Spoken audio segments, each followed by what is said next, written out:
aí, galera, tudo certo? Bem-vindos a mais uma aula do nosso curso. Bora dar continuidade no nosso projeto, então.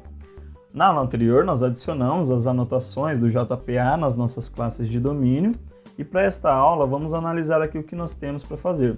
Bom, nós vamos configurar a nossa carga inicial da base de dados. Então, a primeira tarefa aqui é adicionar as configurações no application.properties. Eu vou voltar aqui, vou abrir a pastinha src main resources application.properties e aqui a gente vai começar a adicionar algumas configurações.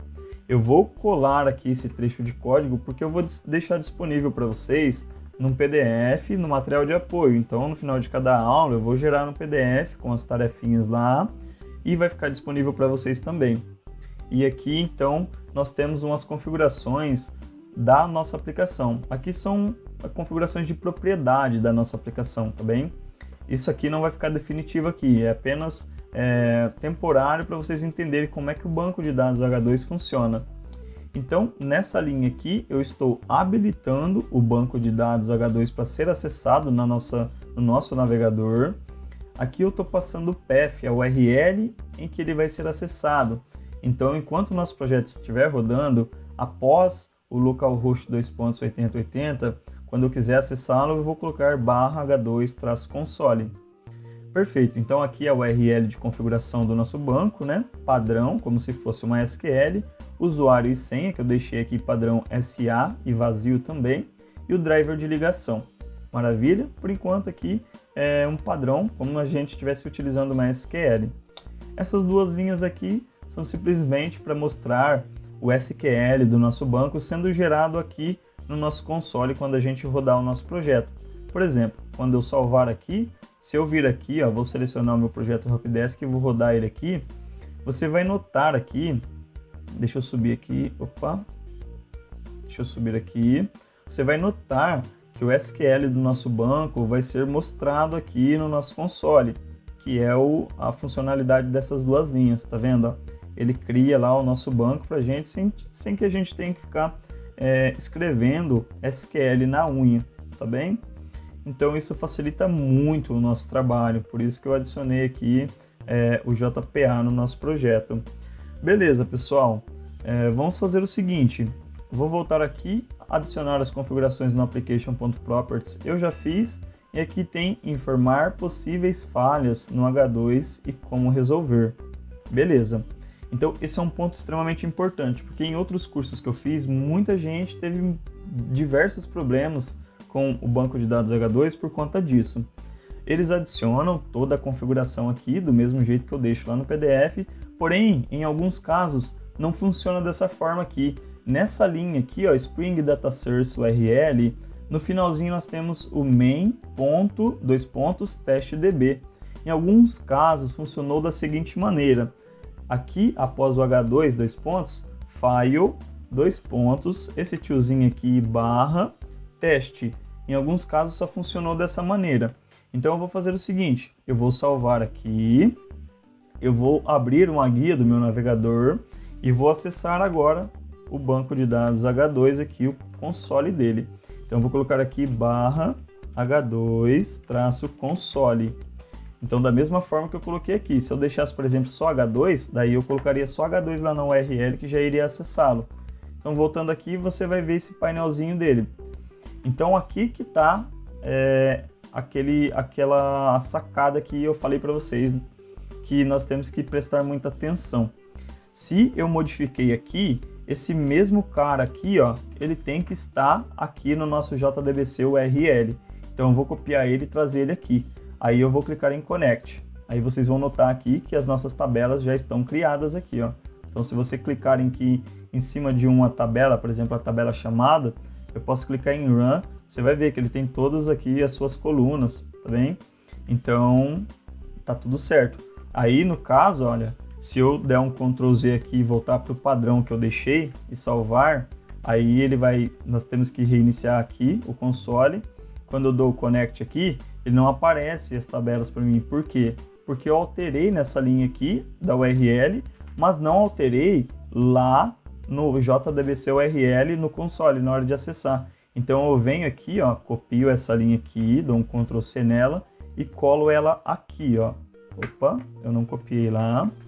Então eu colo ela aqui, aí eu dou um connect. Aí sim as tabelas começam a mostrar para mim novamente. Então a gente tem que seguir aqui essa linha de raciocínio. Quando eu alterar aqui, se no seu caso não funcionar dessa maneira, funcionar apenas da outra maneira, você tem que alterar aqui também na hora de acessar, porque senão não vai aparecer para você. E a mesma coisa os outros campos. Se, por exemplo, eu alterar aqui para /H2 e eu tentar acessar novamente aqui no H2-console, ele vai dar problema porque não existe esse path, essa URL aqui. Então, se eu deixar apenas o H2, agora sim, agora ele existe, tá bem? Então, quando eu faço a alteração aqui, reflete aqui. Então, deixa eu voltar aqui, eu vou deixar o padrão. Então, usuário e senha, eu vou deixar o padrão também. Vou salvar aqui e aqui eu vou fechar. Beleza, então se a gente clicar aqui em Connect, opa, deixa eu voltar aqui, né? A gente tem que colocar o H2-console, tá vendo? Aqui já ocorreu um erro comigo, com vocês vendo, para vocês verem que a gente tem esse tipo de problema. Então, conectando, a gente tem as nossas tabelas, porém a gente não tem nenhuma informação no nosso banco ainda. Então, eu quero que sempre que o nosso banco estiver rodando, ele tem algumas informações para mim verificar se está salvando da maneira que eu quero, se as alterações que eu estou fazendo estão refletindo no banco da maneira correta. Então a gente vai voltar aqui no nosso projeto, eu vou minimizar esse cara aqui e eu vou fazer o seguinte, deixa eu abrir aqui o meu explorador de arquivos, eu vou abrir aqui uma imagem que é importante para a gente aqui, deixa eu ver aqui, Helpdesk. Eu tenho aqui o nosso padrão de camadas. Esse cara aqui, ó, é extremamente importante a gente entendê-lo. Nós temos aqui a nossa camada de acesso a dados, que é a nossa camada de repositório. O nosso projeto ele está dividido entre camadas. Então nós temos a nossa aplicação cliente, que vai fazer uma requisição para o nosso back-end. Essa parte de baixo representa o nosso back-end. Então, a camada aqui do back-end que vai receber o primeiro contato da nossa aplicação cliente, do nosso front, qualquer outra aplicação que esteja consumindo a nossa API, a camada que recebe esse contato é a camada REST, é a camada de resources, a camada de controladores, como é mais conhecida aí na comunidade. Ela se comunica com a camada de serviço, que é onde ficam implementadas as nossas lógicas de negócio, que tem contato aqui com a camada de acesso a dados, os nossos repositórios, esses caras que vão servir para fazer a persistência das informações lá no nosso banco. Então a gente vai criar essa camada aqui agora. Vamos voltar aqui no nosso projeto, vou minimizar aqui, com o botão direito no pacote principal, vou criar uma nova classe. Essa classe eu vou chamar de pessoa repository. Ela vai ficar dentro do subpacote repositories. Aqui, vamos dar um finish, e aqui ela não é uma classe, ela é uma interface, então vamos colocar aqui o interface, opa, coloquei aqui, faltou um R, que estende, então eu vou colocar aqui, extends o JPA repository, esse cara aqui, ó, do pacote jpa.repository mesmo. Então esse cara que vai servir para fazer aí a persistência das informações lá no nosso banco. Aqui ele espera uma classe e ele espera o tipo primitivo do objeto identificador daquela classe, no nosso caso o ID. O ID da nossa classe pessoa, ele é do tipo integer. Então eu vou passar aqui, ó, pessoa, deixa eu trazer o import aqui do nosso pacote, e o tipo primitivo do objeto identificador é o integer. Beleza, aqui do Java Lang mesmo. Então a gente tem aqui o repository para a pessoa. Eu vou fazer o seguinte, eu vou dar um Ctrl+C e um Ctrl+V aqui na nossa interface pessoa e vou alterar aqui para cliente repository. Então eu vou tirar esse 2 aqui e vou colocar aqui cliente repository. Vou salvar aqui, vou abrir ele aqui agora. Vou trocar aqui de pessoa para cliente. Vou fazer o import e vamos remover aqui esse import de pessoa. Maravilha, então aqui tá certo. Vamos fazer a mesma coisa aqui agora para o técnico. Então aqui, técnico repository. Vou dar um OK aqui, vou abrir, vou fazer essa alteração aqui. Vou dar um, olha, se eu der um Ctrl+Shift+O, pode ver agora que ele adiciona o import para técnico e já remove o import de pessoa. Então a gente tem esse atalho que facilita para a gente. E agora, por fim, nós temos aí o repository para o chamado, né? Então vamos adicionar aqui, ó, chamado repository.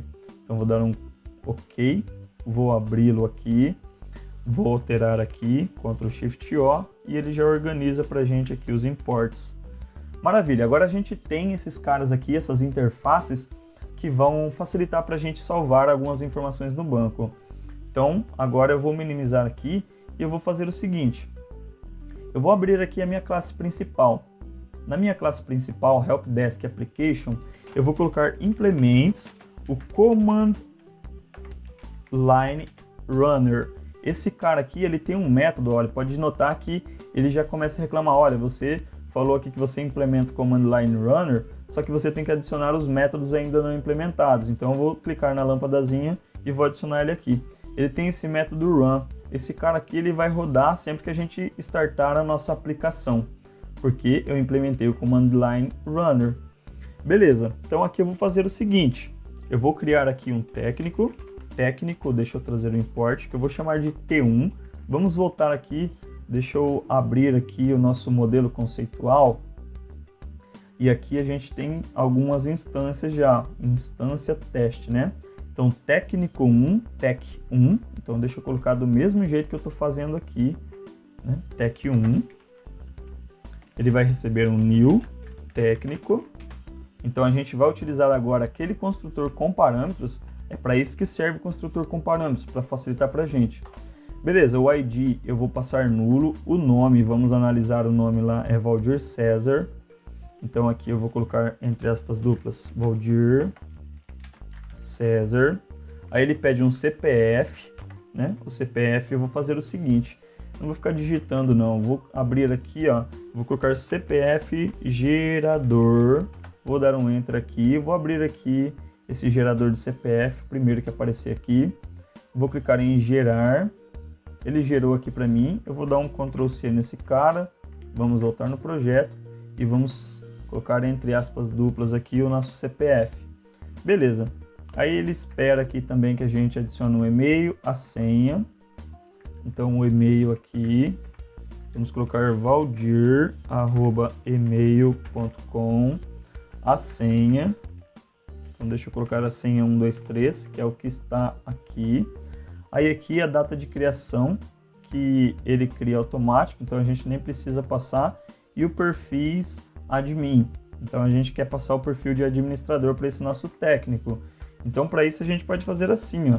Eu posso vir aqui, ó, tech1.addPerfil, que a gente tem aquele método para adicionar um perfil, e eu vou passar aqui, ó, perfil.admin.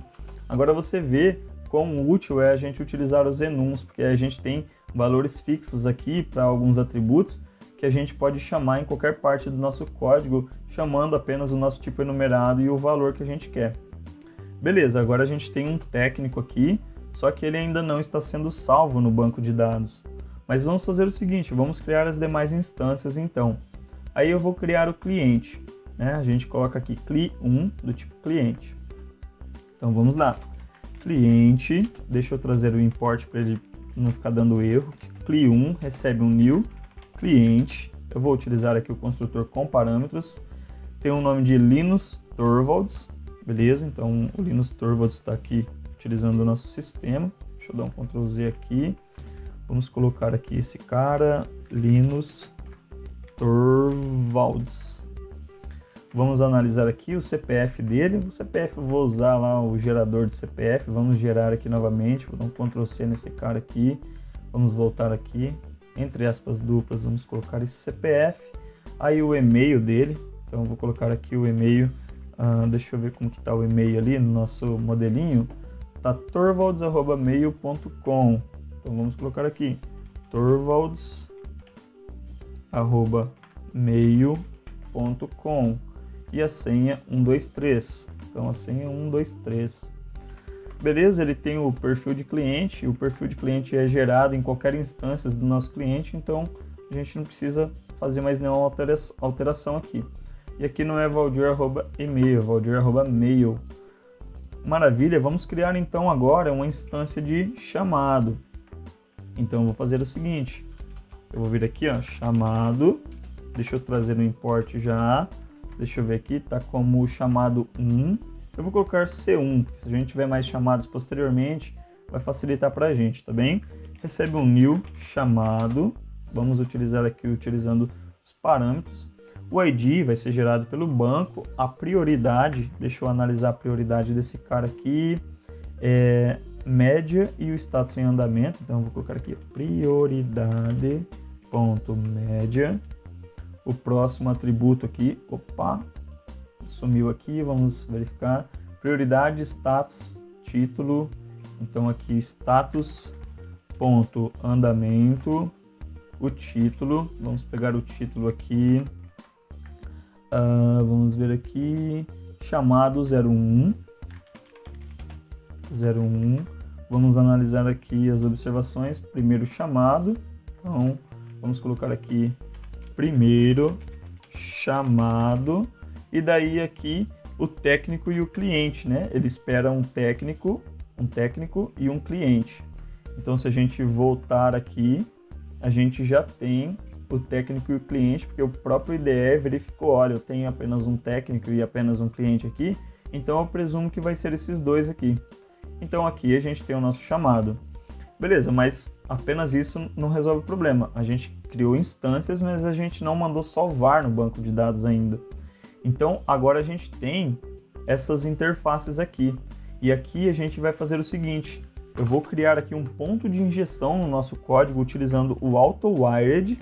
Então aqui a gente vai utilizar a injeção de dependências. O próprio Spring, ele fica responsável por criar a instância daquela interface, daquela classe, gerenciar e destruir no tempo correto. Então eu estou passando essa responsabilidade para o Spring. Então aqui eu vou colocar private técnico repository, vou chamar de técnico repository mesmo. Mesma coisa eu vou fazer aqui para o nosso cliente, então private cliente repository, vou chamar de cliente repository, e aqui agora o nosso chamado repository, então chamado repository, ponto e vírgula. Então aqui eu estou criando, eu estou injetando dependências dessas nossas interfaces aqui nesse determinado trecho do nosso código. Ele está reclamando porque ele não está sendo utilizado, mas agora a gente vai utilizá-los. Então vamos fazer o seguinte, deixa eu subir um pouco o código aqui para ficar melhor a visualização aí.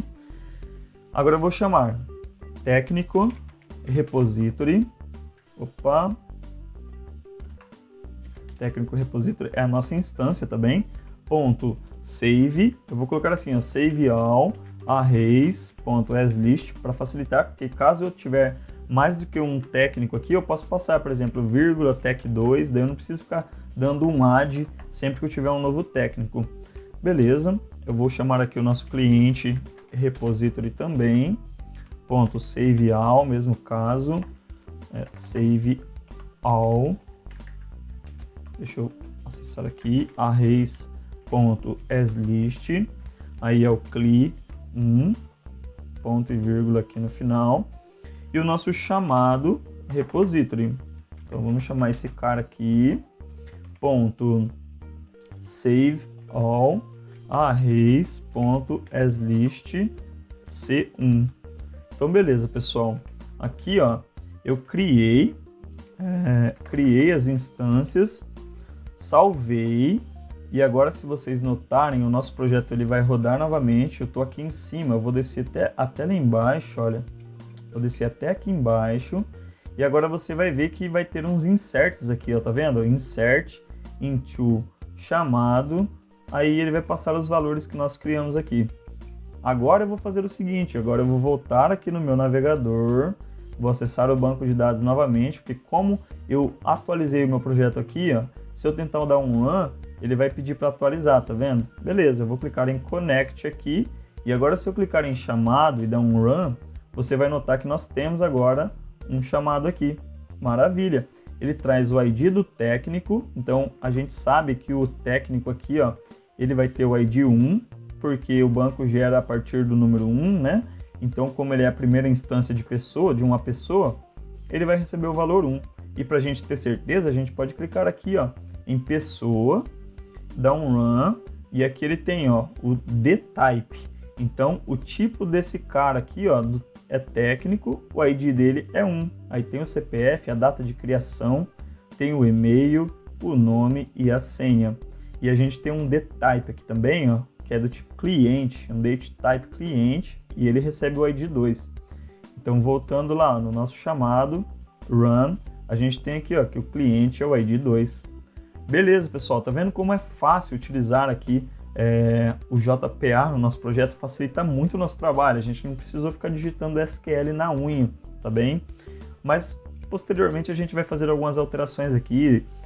Eu queria mostrar para vocês como é que o banco de dados H2 funciona, então eu utilizei a classe principal para fazer isso de uma forma um pouco mais rápida, mas não é uma boa prática a gente adicionar esse monte de códigos aqui na nossa classe principal. A gente vai criar uma classe posteriormente em que vai estar implementada essa lógica aqui, tá bem? Então a gente vai delegar essa responsabilidade para uma classe específica e não para a classe principal. Pessoal, então vamos fazer o seguinte, voltando aqui, nós vamos clicar aqui, ó, eu informei os possíveis erros para vocês, eu criei os repositories, né, para persistência no banco, e eu criei as instâncias para carga inicial. Maravilha, vamos abrir então o nosso bash, vamos dar um git status aqui, ó, e a gente tem bastante alteração, né? Então eu vou fazer assim, ó, git add, aí eu posso passar src /main, então aqui eu estou pegando main java com valdir help desk, aí eu vou passar aqui os repositórios, eu quero passar apenas as alterações dos repositórios aqui nesse commit, então por isso que eu não coloquei o ponto. Então eu vou dar um enter, agora eu vou dar um git commit -m, eu vou colocar aqui repositories criados, enter, e agora se eu der um git status novamente, tem o restante dos arquivos que eu modifiquei e não adicionei no commit anterior, que é as configurações no properties e lá na nossa classe principal, tá bem? Então aqui eu vou fazer o seguinte, git add .git commit -m carga inicial, vou colocar carga inicial da base de dados. Beleza, dando enter aqui, agora está tudo certo, o git status aqui, não tem mais nada para ser comitado. Maravilha, pessoal. Bom, essa aula já ficou bem longa, né? Mas foi uma aula que eu expliquei com a riqueza de detalhes maiores aí, e a gente tem que se atentar àqueles detalhes que eu passei lá do banco para vocês não terem erro posteriormente, tá bem? Espero que vocês tenham gostado dessa aula, que vocês tenham aprendido os conceitos aqui passados. Vocês podem criar mais instâncias aqui e mandar salvar para vocês fazerem mais testes, para os testes ficarem mais legais posteriormente. Eu vou fazer isso e vou trazer pronto, para a gente não perder muito tempo aqui tendo que adicionar um por um, tá bem? Então eu vou trazer pronto para a próxima aula e sugiro que você faça o mesmo. Pessoal, aguardo vocês para a próxima aula então.